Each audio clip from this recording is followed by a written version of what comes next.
Olá, seja bem-vindo mais uma vez ao nosso CTM, Curso Teológico Ministerial, da Primeira Igreja Batista em Araras. Nós estamos estudando Cristologia, que é a doutrina de Cristo, e hoje nós vamos falar sobre Cristo e a encarnação. Essa é a terceira aula dentro dessa doutrina. Nós já vimos sobre Cristologia histórica. Você pode acompanhar esse vídeo no YouTube e também na semana passada sobre a pré-existência de Jesus, Jesus antes dele nascer em Belém. E hoje nós vamos falar propriamente dito do nascimento de Jesus, da encarnação de Jesus Cristo. Então vamos falar sobre o nascimento virginal, a importância da encarnação e a kenosis, que você já vai saber o que significa. Eu quero destacar para vocês, só para que nós possamos contextualizar um pouco melhor esse estudo, que nós temos dentro de Cristologia uma classificação chamada de os estados de Cristo.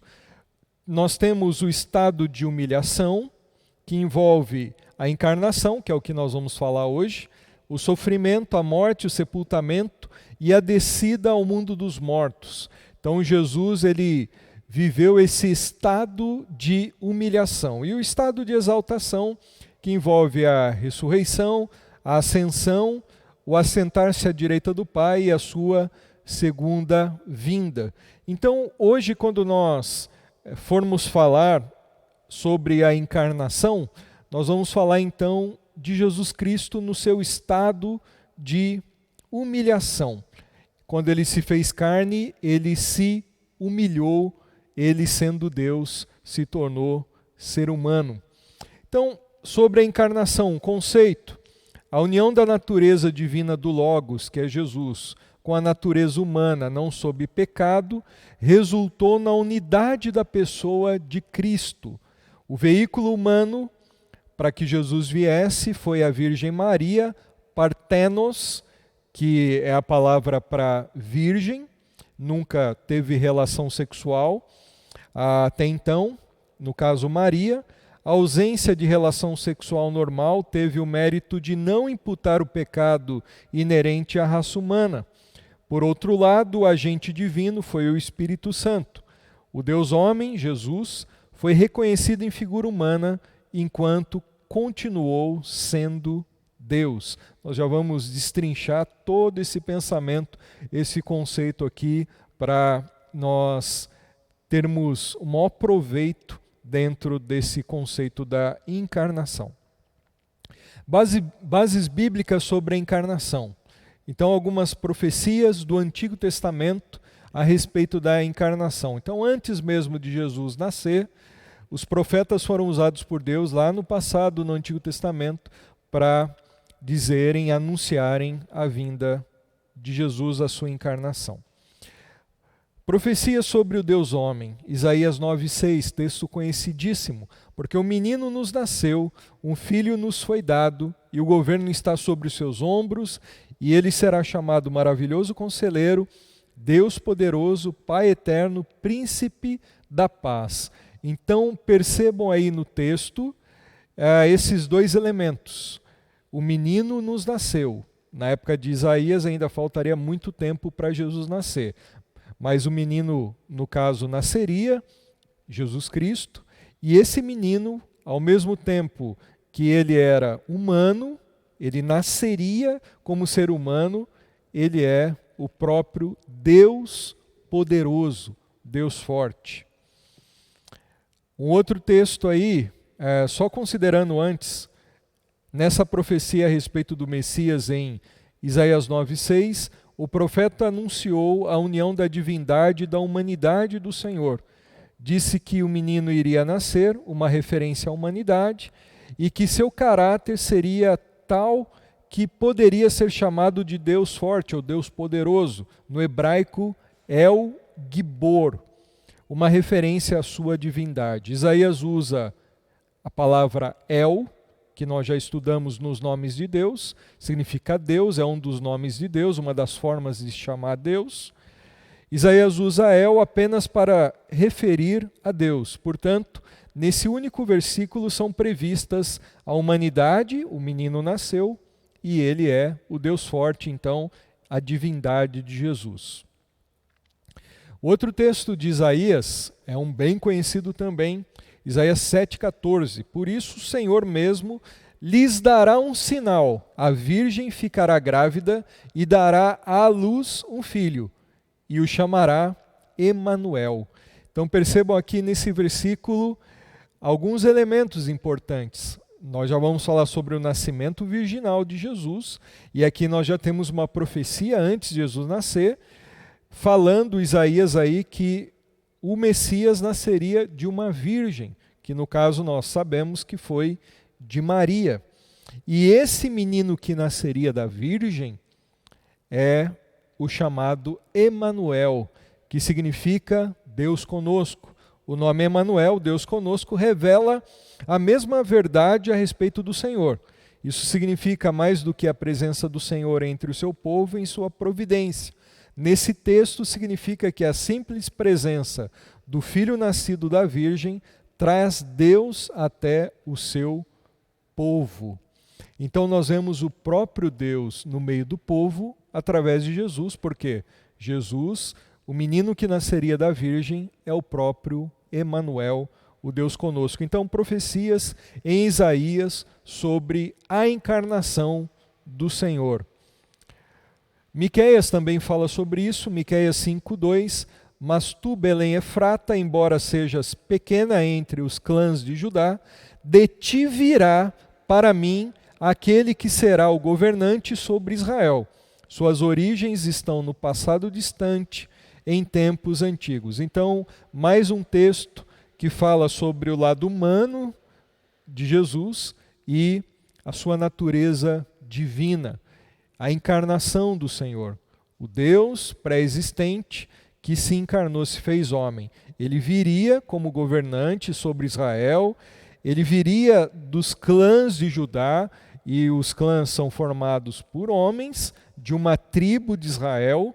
Então esse é o lado humano, e ele ao mesmo tempo tem as suas origens no passado distante, tempos antigos. Ele já existia antes dele nascer.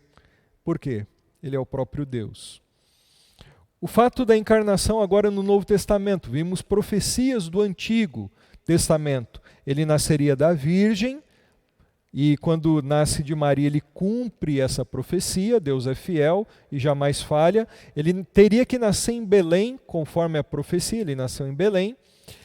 E o outro texto que fala que ele é o Deus forte. E aqui no Novo Testamento, nós vemos aí o fato da encarnação, versículos bíblicos sobre esse evento que acontece na história, quando Deus se faz homem. João 1,14 diz, aquele que é a palavra, ou aquele que é o verbo, que é Jesus Cristo, tornou-se carne, se encarnou, e viveu entre nós. Vimos a sua glória, glória como do unigênito vindo do Pai, cheio de graça e de verdade.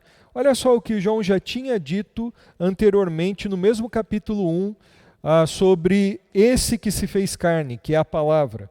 No princípio era aquele que é a palavra, Jesus, ele estava com Deus e era Deus, estava com Deus no princípio. Então, aquele que João diz que era Deus, que criou todas as coisas, estava com Deus na criação, ele agora se faz carne, ele assume a natureza humana na sua pessoa. O verbo Deus se fez homem. 1 João 4,2 também ecoa essa verdade quando João diz, vocês podem reconhecer o Espírito de Deus desse modo. Todo espírito que confessa que Jesus Cristo veio em carne procede de Deus.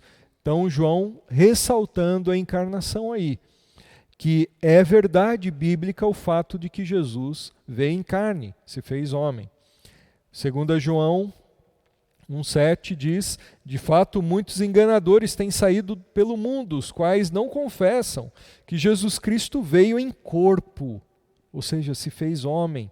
Tal é o enganador e o anticristo. Com isso, o apóstolo João queria dizer que a eterna segunda pessoa da Trindade assumiu a humanidade. Quem se fez carne? O Verbo, a Palavra, Jesus Cristo. A segunda pessoa da Trindade. Não foi o Pai, não foi o Espírito Santo. Especificamente, o agente da encarnação foi a segunda pessoa da Trindade. Não possuía humanidade até o seu nascimento, mas ele já existia. Ele só passou a possuir natureza humana quando ele nasceu em Belém. Pois o Senhor fez-se homem, ou carne. Não há encarnação sem pré-existência. Não poderia haver o fato do nascimento de Jesus, a encarnação, se Jesus não existisse antes. Então, por que ele encarnou? Ele se fez homem. Porque ele já existia antes, o Deus eterno que, enfim, veio a esse mundo como um de nós. O nascimento virginal, qual foi o meio para a encarnação do Senhor? Vimos o fato, bases bíblicas, ele se encarnou, aquele Deus existente na eternidade se tornou um de nós. E qual foi o meio para a encarnação acontecer?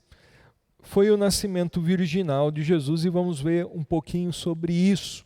Talvez você nunca tenha meditado sobre a importância do nascimento virginal de Jesus.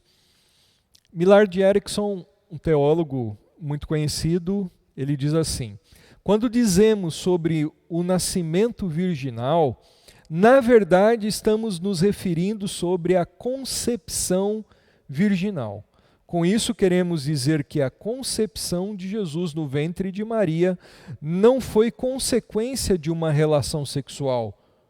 Maria era virgem na época da concepção e assim continuou até o momento do nascimento, pois as Escrituras indicam que José não teve intercurso sexual com ela antes do nascimento de Jesus. Então eu creio que um ponto para nós pensarmos aqui desse pensamento do Erickson é que quando nós dizemos nascimento virginal, nós estamos dizendo sobre a concepção de Jesus no ventre de Maria, como ele foi concebido, que foi de uma maneira miraculosa, sobrenatural, sem a necessidade de relação sexual, conforme todos os seres humanos nascem e são gerados.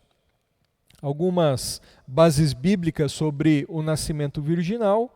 Nós temos principalmente Mateus 1 e Lucas capítulo 1, acompanha aí. A Bíblia afirma claramente que Jesus foi concebido no ventre de sua mãe Maria por uma obra milagrosa do Espírito Santo sem a participação de um pai humano. Olha aí Mateus capítulo 1.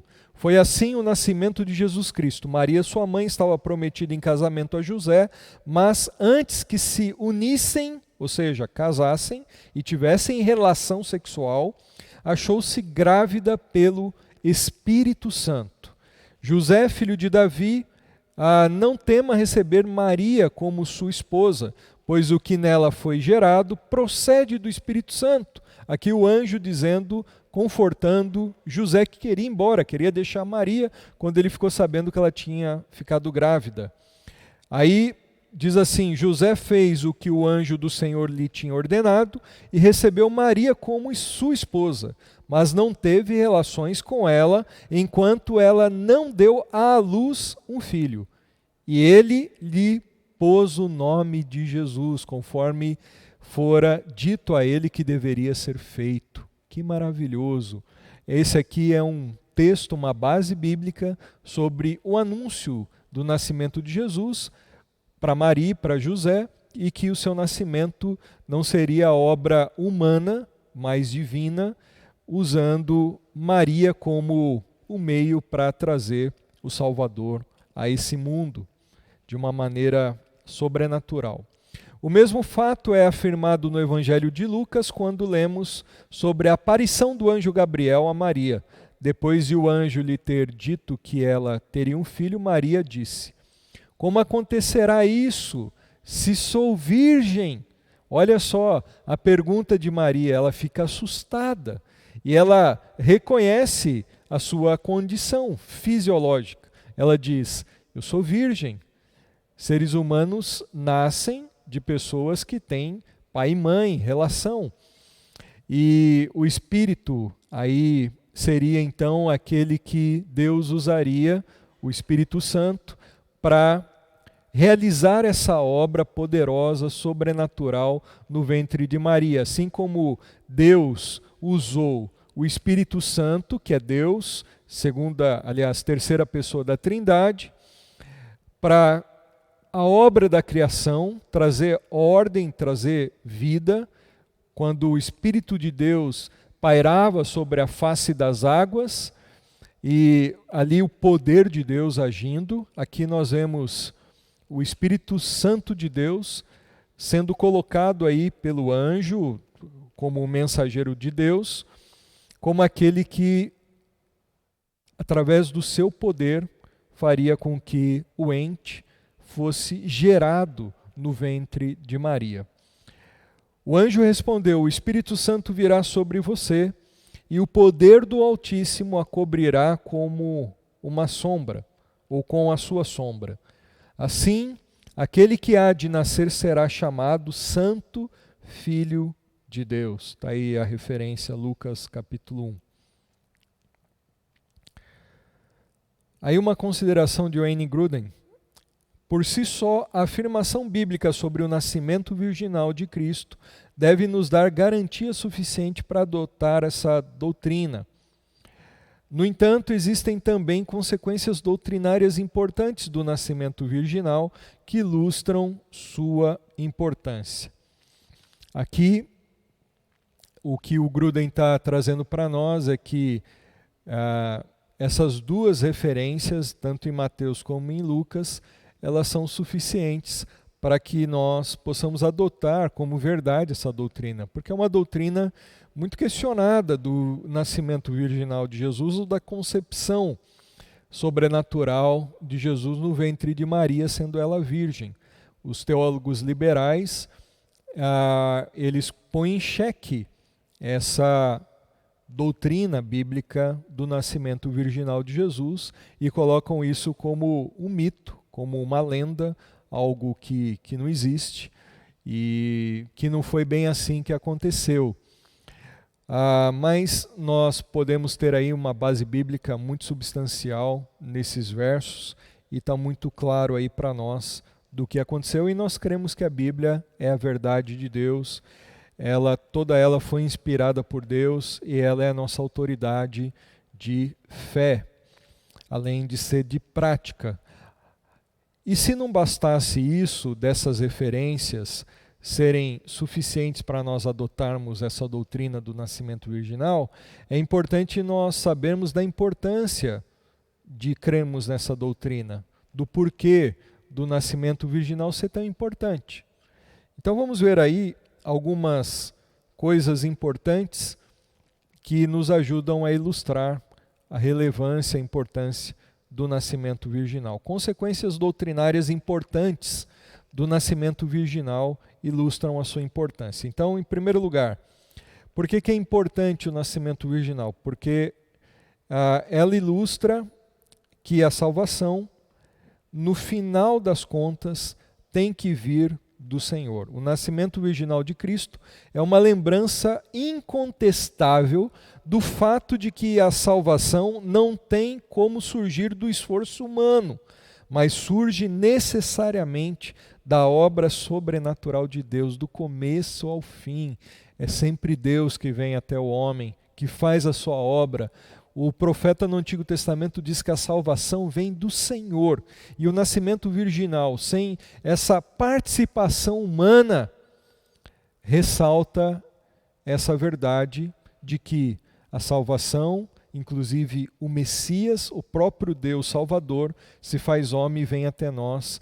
E isso é obra exclusiva dele.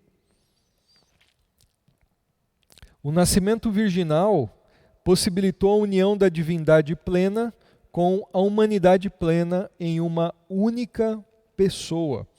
Então tem um pensamento aí do Gruden, que ele diz assim: esse foi o meio, esse meio que é o nascimento virginal, que Deus usou para enviar o seu Filho ao mundo como homem. Se pararmos para pensar um momento sobre outras maneiras possíveis pelas quais Cristo poderia ter vindo ao mundo, concluiremos que nenhuma delas uniria de forma tão clara a humanidade e a divindade em uma só pessoa.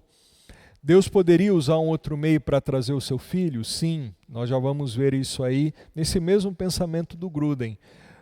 Porém, esse meio do nascimento virginal, essa obra sobrenatural do Espírito Santo no ventre de Maria, sem o meio humano, sem a relação sexual, ajuda a nossa compreensão melhor desse fato da natureza divina de Jesus ter se unido com a natureza humana. É melhor da gente compreender, é até um aspecto didático para nós podermos ter um entendimento melhor sobre isso. Se Deus talvez usasse uma outra maneira, ficaria difícil de nós compreendermos a pessoa de Cristo na sua natureza divina e humana. Quem sabe fosse possível criar Jesus como um ser humano completo e enviá-lo para descer dos céus à terra sem a participação de nenhum ascendente humano. Porém, seria bem difícil para nós enxergar de que modo Jesus poderia ser plenamente humano. Por outro lado, provavelmente seria possível para Deus que Jesus viesse ao mundo com pai e mãe, incorporando essa natureza divina plena de forma milagrosa em algum momento inicial da sua vida. Mas então seria difícil para nós entender como Jesus seria plenamente Deus, já que sua origem seria igual à nossa em todos os aspectos. Perceberam aí o pensamento? Creio que sim. Se Deus tivesse mandado Jesus do alto, já pronto, homem, Deus, 100% Deus, 100% homem, como ele era, como ele foi, vindo do céu, sem meios humanos, ele podia fazer isso? Deus pode todas as coisas, mas ficaria difícil para nós compreendermos o lado humano de Jesus. Nós teremos dificuldade de enxergar o lado humano, porque para nós ser humano, ele vem de processos naturais, de um nascimento, ele vem por meio de uma mãe. Então ficaria difícil essa compreensão. E se tivesse só o lado humano, através de relação sexual, Deus poderia usar José e Maria, a relação sexual dos dois, e Jesus vir, Deus homem? Poderia. Mas ficaria difícil nós enxergarmos o lado, a natureza divina na pessoa de Cristo. Agora, esse meio de o Espírito Santo gerar na Virgem, então fica mais claro essa natureza divina sendo trazida e a natureza humana de Maria. Então é um meio onde essa união da divindade plena com a humanidade plena fica possibilitada e melhor até nós compreendermos isso. Bom, vamos em frente. O nascimento virginal também possibilita a humanidade verdadeira de Cristo sem o pecado herdado. É sabido que a natureza pecaminosa que vem desde Adão, ela é transmitida de pai para filho, assim como o fator genético, a personalidade, o temperamento, fatores fisiológicos são transmitidos no código genético de pai para filho. Agora, a natureza pecaminosa também vem desde Adão e vem transmitido tudo junto. O fato de Maria não ter tido relação com José e Jesus não ter vindo de José, há uma quebra aí dessa transmissão da natureza pecaminosa. Então Jesus, quando se encarnou, ele se mantém santo, ele se mantém puro. Ele é o próprio Deus que se fez homem e incapaz de pecar. Nós vamos falar sobre a impecabilidade de Jesus. Jesus não podia pecar. Agora, se ele tivesse recebido essa natureza pecaminosa, com certeza, ele pecaria.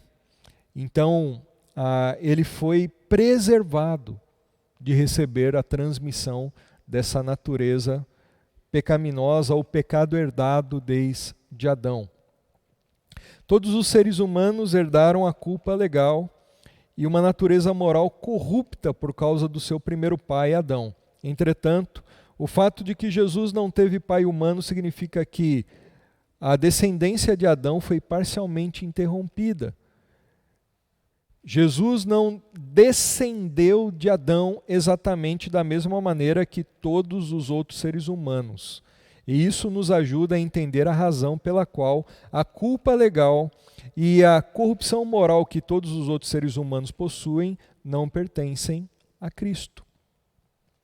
Mas, porque Cristo não herdou uma natureza pecaminosa de Maria, é uma questão. Maria também tinha natureza pecaminosa, não era só, no caso, José. A Igreja Católica responde essa pergunta dizendo que a própria Maria não tinha pecado, mas nenhuma passagem das Escrituras apoia tal declaração. De qualquer modo, isso não resolveria o problema. Só mudaria a pergunta para a razão de Maria não ter herdado o pecado da mãe dela. A Igreja Católica, então, diz que Jesus não recebeu a natureza pecaminosa de Maria porque Maria não tinha essa natureza. Mas a Bíblia, ela afirma o contrário. Ela diz que quando Maria recebeu aquela notícia do nascimento de Jesus, ela mesma declarou que ela precisava de um Salvador. A minha alma se alegra em Deus, meu Salvador. Então ela reconhece que aquele menino que nasceria dela mesma seria o Salvador. E quem precisa de Salvador? Pecadores. Então, Maria, ela também foi uma pecadora, uma mulher que a Bíblia coloca em alto nível, em alta consideração, uma mulher de muitas qualidades espirituais. Ela foi escolhida por Deus, ela era uma mulher de Deus, exemplar, porém não perfeita, não sem pecado, sem natureza pecaminosa. Então, qual que seria um problema a gente falar que Maria não tinha natureza pecaminosa? Por isso Jesus também não herdou a natureza de Maria. Que não resolveria a questão, porque a gente ia perguntar sobre por que a Maria então não recebeu essa natureza pecaminosa. Então só mudaria de Jesus para ela. Uma solução para isso é dizer que a obra do Espírito Santo em Maria necessariamente evitou a transmissão do pecado que viria da parte de José e também, de forma milagrosa, a transmissão do pecado da parte de Maria. O Espírito Santo virá sobre você, assim aquele que há de nascer será chamado santo.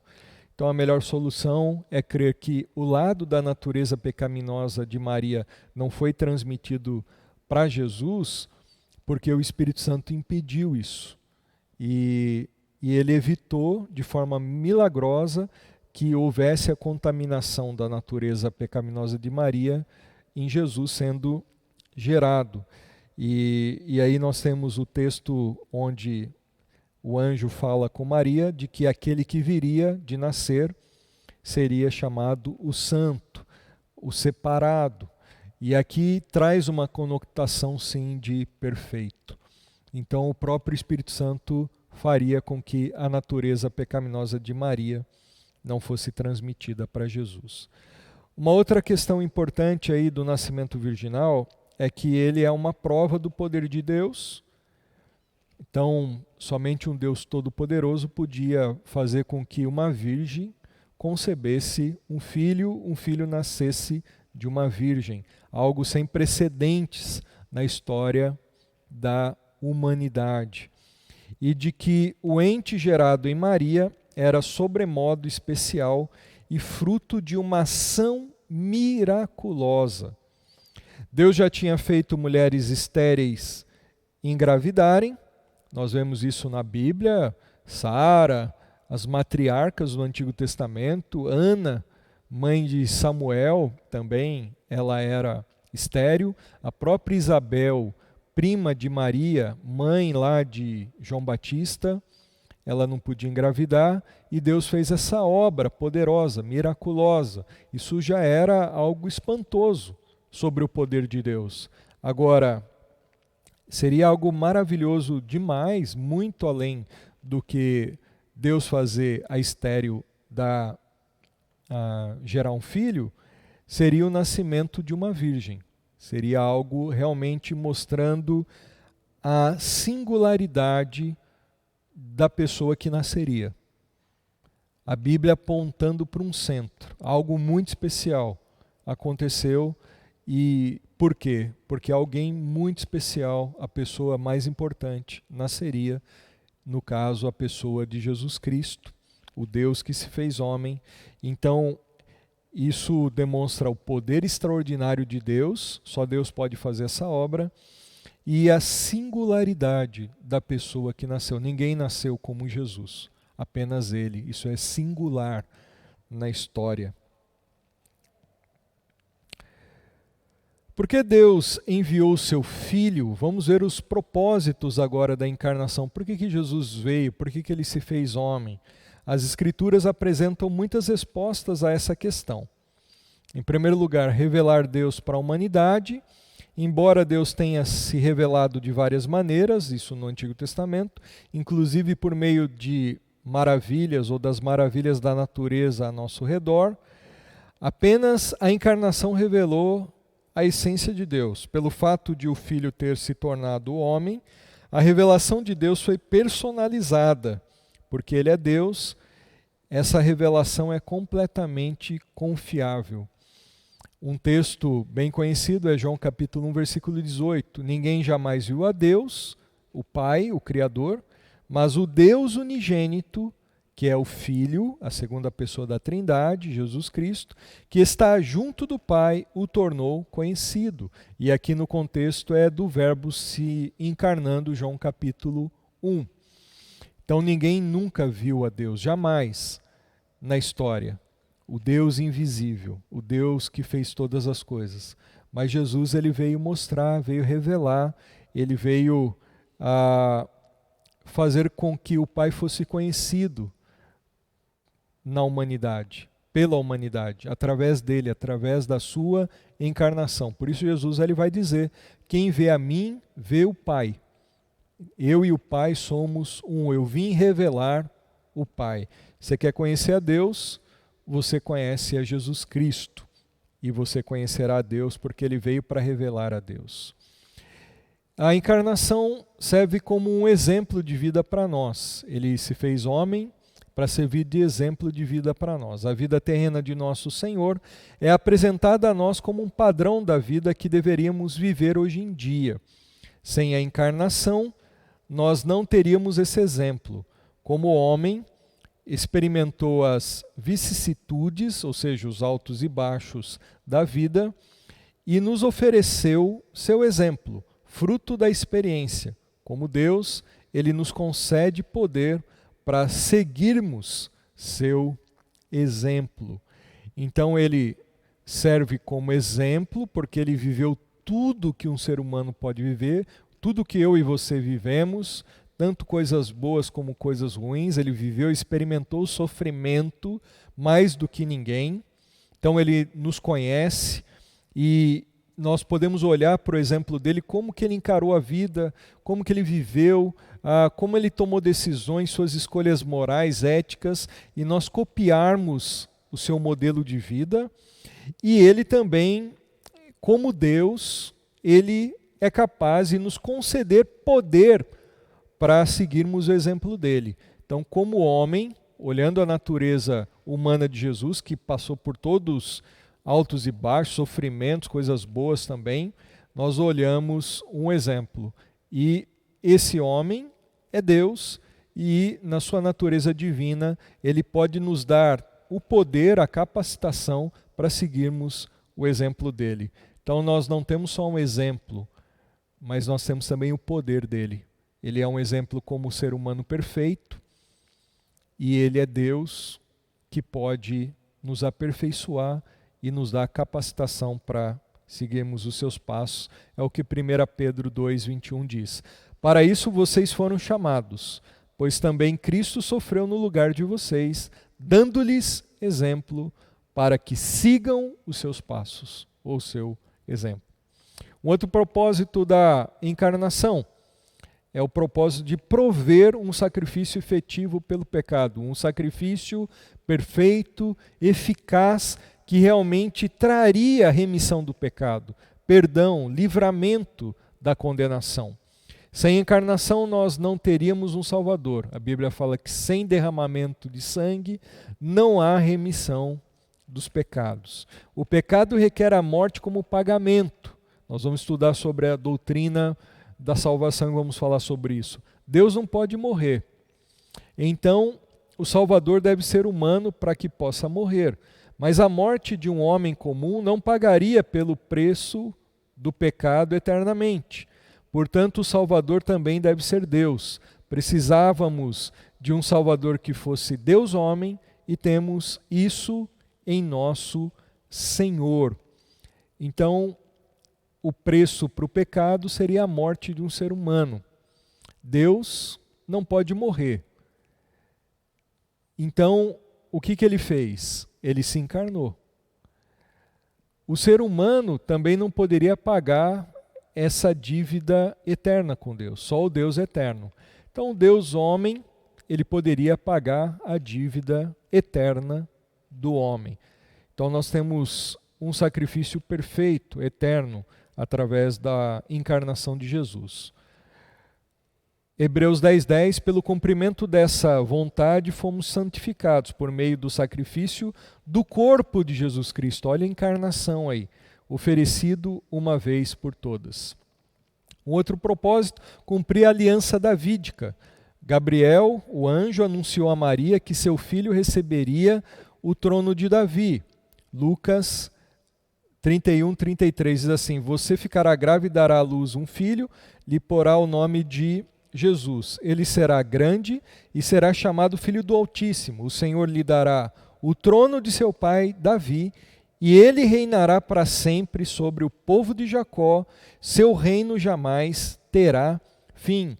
Aqui o anjo está falando para Maria sobre uma promessa que foi feita para Davi lá em 2 Samuel capítulo 7, de que um descendente de Davi assumiria o trono de Davi e esse trono seria eterno. Então, seria um descendente de Davi, seria um humano, ao mesmo tempo não seria um humano comum, teria que ser Deus, Deus homem. Por quê? Porque esse trono não poderia ter fim. Então a encarnação, ela cumpriu de forma perfeita essa promessa de Deus a Davi, de Deus homem, um trono de um descendente de Davi, mas que seria ocupado eternamente. O ser humano não poderia fazer isso. Mas Deus, homem, sim. Deus não poderia assumir o trono de Davi, só Deus, porque a promessa era de um descendente de Davi. Deveria nascer da linhagem de Davi, assim como Maria era da linhagem de Davi, da tribo de Judá, nascido Jesus, inclusive, na cidade de Davi, lá em Belém. Também outro propósito é destruir as obras do diabo. Note que isso foi feito no início do ministério de Cristo. O destaque é sobre sua vida, não sobre sua ressurreição, como poderíamos esperar. Porque a encarnação era necessária para derrotar Satanás. Porque Satanás deveria ser derrotado na arena em que domina esse mundo. Por isso Cristo foi enviado a esse mundo para destruir as obras do diabo. É o que diz 1 João capítulo 3, versículo 8. Então, um dos propósitos da encarnação seria destruir as obras do diabo nesse mundo onde o diabo atua. Um outro ponto seria, um outro propósito, ser um sumo sacerdote misericordioso. Nosso sumo sacerdote é capaz de entender nossas fraquezas, porque foi tentado como nós somos, mas Deus nunca pode ser tentado. Por isso, era necessário que Deus se tornasse homem, assim ele poderia ser tentado para ser sumo sacerdote misericordioso. No Antigo Testamento, um sumo sacerdote ele tinha que se identificar com os seres humanos, com o povo de Israel. Ele tinha que sentir as fraquezas do povo, as dores do povo, para poder interceder diante de Deus. Ele tinha que sofrer as tentações também, as fraquezas, para ele poder rogar como representante do povo diante de Deus. Deus ele não pode ser tentado, ele não sofre fraqueza.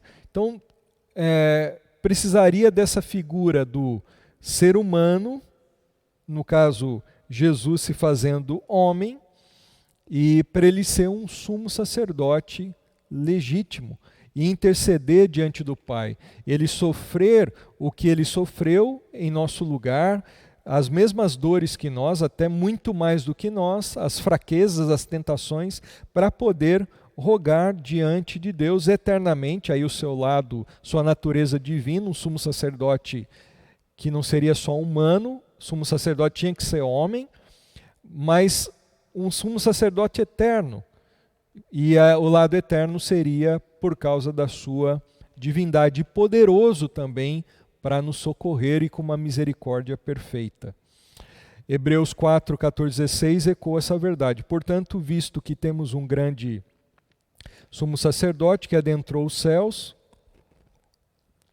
Jesus, o Filho de Deus, apeguemo-nos com toda a firmeza à fé que professamos, pois não temos um sumo sacerdote que não se compadece das nossas fraquezas, mas sim alguém que, como nós, passou por todo tipo de tentação, porém sem pecado.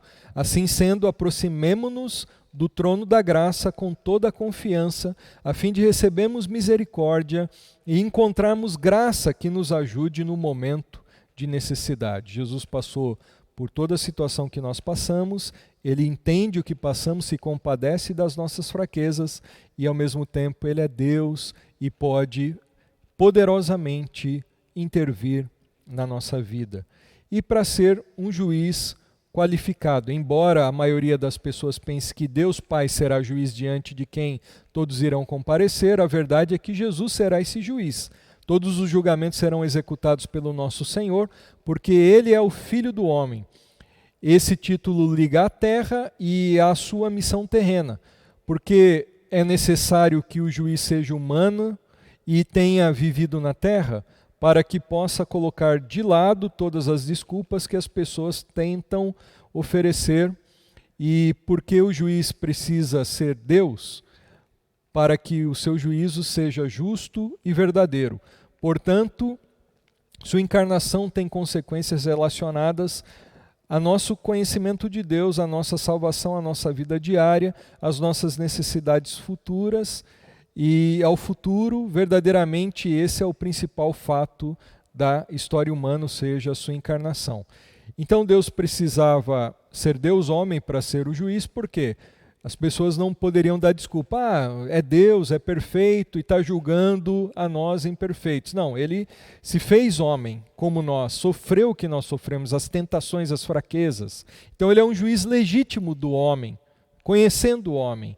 E é Deus ao mesmo tempo, para também ninguém dar desculpa, mas homem é imperfeito, homem erra.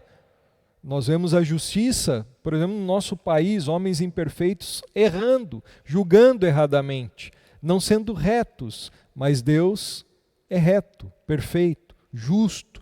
Ele é o Deus juiz de toda a humanidade, justo, o Deus homem que julgará a todos. E a questão da kenosis, o esvaziamento de Jesus, isso vai ficar para a semana que vem, e nós vamos falar sobre do que Jesus se esvaziou, segundo Filipenses 2, e nós vamos entrar também numa outra doutrina que está ligada a essa aqui, chamada união hipostática. Não perca a semana que vem, se Deus quiser, estaremos aqui de novo. Aproveite aí esse conteúdo que nós passamos para vocês, se aprofundem e que Deus abençoe cada um de vocês. Grande abraço e vamos em frente no conhecimento do nosso Deus.